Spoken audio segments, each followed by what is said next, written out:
The Tale of Bodhisattva Sadaprarudita, Unveiling the Profound Doctrine of Emptiness. In times of old, amidst the tapestry of the cosmos, an epic tale unfolds, weaving together the destinies of two remarkable minds, the venerable teacher Dharmodgata and the Bodhisattva Sadaprarudita. This tale, etched in the records of wisdom, illuminates the profound doctrine of emptiness through an extraordinary parable. Behold Sadaprarudita, a name bestowed upon him meaning the one who is always crying, for his heart brimmed with sorrow. His relentless quest for a qualified teacher who could unveil the perfection of wisdom had borne no fruit. Undaunted, he traversed the realms, questioning every soul he encountered. Where might I find a guide capable of revealing the profound perfection of wisdom? One fateful day, through the power of having purified the stains of previous non-virtuous actions, a vision of a radiant Buddha materialized before Sadaprarudita. The celestial apparition spoke to him, saying, "Journey eastwards to the town of Gandhavati. There, the illustrious Bodhisattva Dharmodgata will reveal to you the teachings on the perfection of wisdom." Upon hearing these words, Sadaprarudita was so joyful that he experienced a feeling of bliss, similar to the blissful suppleness experienced by yogis in deep meditation. Yet the Bodhisattva's heart yearned to offer a token of respect and homage to Dharmodgata. Alas, Sadaprarudita's pockets were empty, and he lacked even the means for the humblest of offerings. Deep in contemplation, he thought, "In this very moment, I dwell within this mortal vessel of flesh and bone. If I don't make use of it now, when shall I ever yield its potential? By trading fragments of this body, I shall procure worthy offerings for Dharmodgata." With an unyielding resolve to sacrifice his own being in the pursuit of generosity, he journeyed to a nearby market town and cried out, "Who amongst you seeks to purchase my mortal form?" Though his voice echoed loudly, none seemed to heed his plea. Disheartened, Sadaprarudita retreated to a quiet corner where his tears flowed freely like an unending river. Upon witnessing the unfolding events, the chief of the gods, Indra, decided to test the unwavering determination of Sadaprarudita. Concealing his divinity beneath the visage of a venerable Brahmin of the highest caste, he drew near to Sadaprarudita and began to speak. "Normally I have no use for human flesh, but today there is a special ceremony for which I need a man's flesh, blood and marrow. I will pay you if you give these to me." Hearing this, Sadaprarudita was overjoyed. He instantly cut some flesh from his thigh and drew to one side to smash his bone. Just then, the daughter of a local merchant, herself graced with a spirit of curiosity and compassion, bore witness to the spectacle that defied the ordinary. With haste, she ventured forth to inquire the reason behind Sadaprarudita's self-inflicted tribulations. The Bodhisattva explained that he is selling his flesh to procure offerings worthy of the illustrious Bodhisattva, Dharmodgata.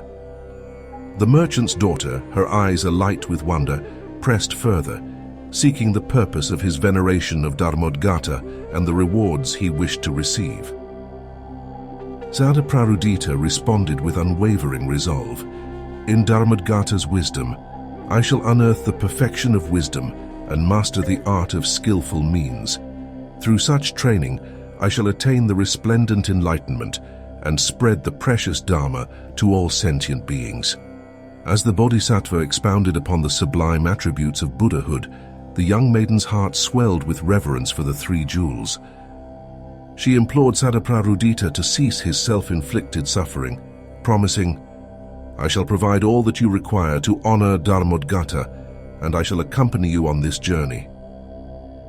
Then suddenly Indra, Lord of the celestial realms, cast aside his mortal guise, unveiling his divine form. He declared to Sadaprarudita, "All the Buddhas of the three times attained enlightenment through having such a desire for Dharma as you have. Your flesh holds no allure for me, for I came but to test your unwavering commitment. Name your desire." and it shall be granted." With resolute determination, Sadaprarudita answered, "Grant me the supreme qualities of a Buddha." Indra, in his celestial wisdom, explained that such a plea resided within the realm of Buddhas alone, beyond his abilities.